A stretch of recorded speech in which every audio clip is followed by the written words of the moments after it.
Professor Baffuor Agyeman-Duah. Prof, give me your comment on what you've just heard there.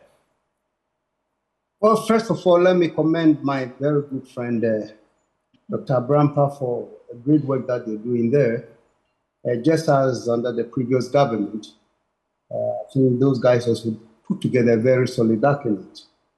The only distressing thing about this is that after they put in so much effort, we don't see much coming out of it just because of the way our politics are structured. There's another interesting intellectual underpinning here we need to really explore. You see, when you have a country like Ghana, that hopefully we say we are democratic and therefore people should be at the center of our development. Then at the same time, you are hearing something that sounds like a command economy plan, centralized economy, because everything seems to be built around the central government. There's a contradiction there. It's all because we have centralized our system, our politics, our development. So the government is the main driver. But that is not how a democratic development should take place. We should be looking at how we decentralize our development processes. So whilst I appreciate the fact that we should have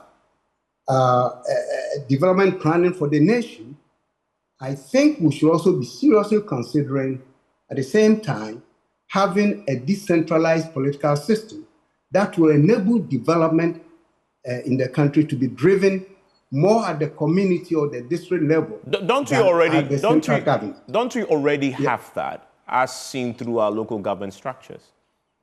But you see, this planning that we are discussing today, I'm sure they consulted around the country. But when it comes to implementing, you go to the district to ask them what happens. So for me, if we're talking about the command economy, that should be controlled at the center, then this centralized planning makes sense. At the national level, I think what is important is what I think Dr. Brampa alluded to, that we must have a framework in broad strokes so that government, any government that comes, have a sense of where we're going nationally in the next 30 years or so.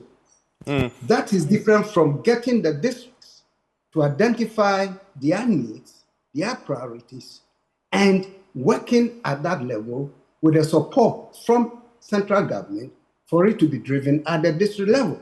You see, I'm saying this in the context of decentralization, which the Constitution provides, which no government has seriously pursued. We have been successful with administrative decentralization.